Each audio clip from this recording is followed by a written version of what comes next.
السلام علیکم دوستوں۔ کمزوریاں تو کئی قسم کی ہوتی ہیں اور جسم میں کسی بھی وقت کہیں بھی کوئی کمزوری آ سکتی ہے۔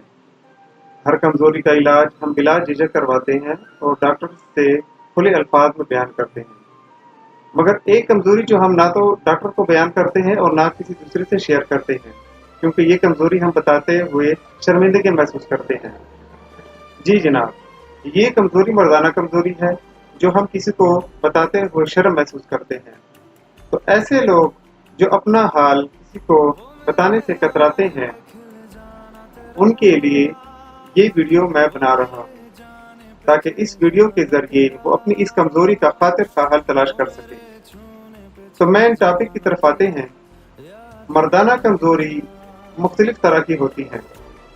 نمبر 1، عضو تناسل یعنی پینس کھڑا نہیں ہوتا، یعنی اریکشن نہیں ہوتی۔ نمبر 2، اریکشن ہوتی ہو مگر انتہائی کمزور ہوتی ہو۔ نمبر 3، اریکشن تو ٹھیک ٹھاک ہوتی ہو مگر ہم بستری کے وقت پھر بیٹھ جاتا ہو۔ نمبر 4، سائز بہت چھوٹا ہو۔ نمبر 5، ٹائمنگ بہت ہی کم ہوتی ہو۔ نمبر 6، مادہ ملویہ یعنی سمن بہت پتلا یعنی گاڑھا نہ ہو۔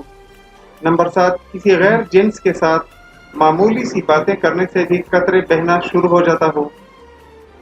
پیشاب کے بعد قطرہ نکلتا ہو جس کی وجہ سے بار بار وضو کرنے کی ضرورت محسوس ہو۔ میں اپنی اس آج کی ویڈیو میں کوشش کروں گا کہ بہت کم الفاظ میں ایک مکمل اور جامع علاج کا طریقہ آپ تک پہنچا سکوں۔ نمبر 1، سب سے پہلے عضو تناسل کا کھڑا نہ ہونا، اریکٹائل ڈسفنکشن کے متعلق آپ کو کچھ بتاتے ہیں۔ یہ مسئلہ زیادہ تر عمر رسیدہ یعنی زیادہ عمر والے مردوں کے ساتھ پیش آتا ہے۔ تو ایسے مریضوں کو چاہیے کہ لائکوپوڈیم کا استعمال کریں اور اس کے ساتھ ساتھ یوہمبینم نوفرلوٹیم کا بھی استعمال کریں، اور بیرونی استعمال کے لیے ہمارے ہاتھ سے ملیشیا کے طریقہ کار کے مطابق تیار شدہ لیچ آئل خرید کر صبح شام عضو تناسل کی مالش کریں، جس کے استعمال کے پہلے ہی دن سے آپ کو بہتری کے آثار نظر آ جائیں گے۔ نمبر 2، اریکشن ہوتی ہو مگر بہت کمزور یعنی جوڑا ہم بستری نہیں کر سکتا۔ تو اس میں بھی ایک تو ایج فیکٹر شامل ہے، لیکن یہ عام طور پر جوانوں میں بھی دیکھا گیا ہے۔ تو اگر عمر رسیدہ ہے تو نمبر 1 کے مطابق علاج کریں۔ اگر جوان ہے تو سب سے پہلے اگر وہ کسی بری عادات میں مبتلا ہے تو سب سے پہلے اپنی عادات درست کریں، اور ادویات میں ٹرائبولس، یوہمبینم، نوفرلوٹیم اور سیلینیم کا استعمال کریں، اور بیرونی استعمال کے طور پر ہمارا ملیشیا کے طریقہ کار کے مطابق تیار شدہ لیچ آئل سے صبح شام عضو تناسل کی مالش کریں تاکہ فوری رزلٹ آئے۔ نمبر 3، اریکشن ٹھیک ٹھاک ہوتی ہو مگر ہم بستری کے وقت بیٹھ جاتا ہو اور مایوس کن حالات پیدا ہو جاتے ہوں۔ تو اس میں سب سے زیادہ ضروری چیز ذہن کا استعمال ہے۔ ذہن کے خیالات کو تبدیل نہیں کرنا چاہیے تاکہ رجحان تبدیل نہ ہو، اور اس کے ساتھ ساتھ اشواگن، ایگنس کاسٹس، یوہمبینم اور ٹرائبولس کا استعمال کریں، اور اچھے رزلٹ کے لیے ہماری تیار شدہ لیچ آئل سے روزانہ صبح شام عضو تناسل کی مالش کریں۔ نمبر 4، سائز کا چھوٹا ہونا۔ اگر عضو تناسل کی لمبائی 3 انچ کے برابر ہے تو اس سے آپ کے مسائل حل ہو سکتے ہیں، خواہ وہ اپنے مخالف جنس کو مطمئن کرنا ہو یا بچے پیدا کرنا ہو۔ 3 انچ سے مسئلہ حل ہو سکتا ہے۔ اگر آپ کو ذہنی کوفتگی ہے اور آپ اس کو لازمی اس سے بڑا کرنا چاہتے ہوں تو ڈامیانہ، یوہمبینم اور ٹرائبولس کو ریگولر استعمال کریں، اور اپنے عضو تناسل کو صبح شام تقریباً 5 منٹ ایکسرسائز کے طور پر باہر کی طرف کھینچنے کی کوشش کریں۔ خون کا بہاؤ اس کی طرف جتنا زیادہ ہوگا نتیجہ اتنا ہی اچھا ہوگا، لیکن مشت زنی مجزنی اور دوسرے غلط استعمال سے مکمل پرہیز کریں اور ہماری تیار شدہ لیچ آئل کا استعمال کم از کم 2-3 ماہ تک لازمی کرنا ہوگا۔ 2-3 ماہ بعد آپ چیک کریں، موٹائی اور لمبائی دونوں میں اضافہ ہوا ہوگا۔ نمبر 5، ٹائمنگ کم ہونا یا پری میچور ایجوکیلیشن کے لیے ایک تو آپ کو اس بات کا خیال رکھنا چاہیے کہ دوران مباشرت اضافی پریشر یعنی زور نہ لگے۔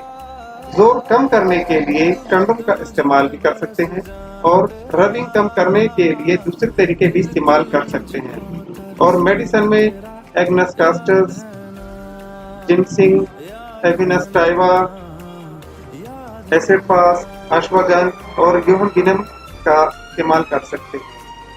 نمبر 6، مادہ منویہ یعنی سیمن بہت باریک ہونا یا گاڑھا نہ ہونا، یعنی سیمن وسکاسٹی بہت کم ہونا، تو اس کے لیے ادویات میں ایبینسٹائیوا، ایگنسکاسٹس، دامیانہ، ایسڈ فاس، اشواگن اور ٹرائبولس ہیں۔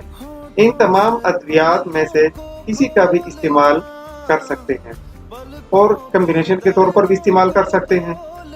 نمبر 7، کسی کے ساتھ ذرا سی باتیں کرنے سے مزی کا اخراج۔ دیکھیں، اگر آپ کھٹی میٹھی چیزوں کا ذکر کریں گے تو منہ میں پانی لازمی آئے گا، لہذا پہلی بات تو یہ ہے کہ اگر آپ اپنا ماحول درست کر لیں، کیونکہ لیمو یا املی کو اگر آپ منہ کے قریب لائیں گے، بے شک آپ اس کو نہ کھائیں لیکن منہ میں پانی لازمی آئے گا۔ اسی طرح اگر آپ کسی غیر جنس سے آپ کوئی جنسی گفتگو کریں گے تو مزی لازمی خارج ہوگی۔ یہ کوئی بیماری یا کمزوری والی بات نہیں، لیکن مادہ منویہ کو گاڑھا کرنے والی ادویات کو استعمال کرنے سے کسی حد تک بہتری آ سکتی ہے۔ نمبر 8، پیشاب کے بعد قطرے کا نکلنا یعنی جریان، سپرماٹوریا، یہ مرد کو کافی کمزور کر دیتی ہے، کیونکہ یہ قطرہ اس سے ریگولر ڈسچارج ہوتا رہتا ہے۔ تو اگر آپ ینگ ایج میں ہیں اور غیر شادی شدہ ہیں تو فوراً مجزنی سے اپنے آپ کو روک لیں، ورنہ کافی خطرناک نتیجہ آ سکتا ہے۔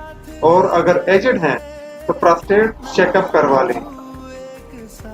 اب جوان دوست حضرات ایبینسٹائیوا، اشواگن، ایگنسکاسٹس اور ایسڈ فاس کو استعمال کر سکتے ہیں۔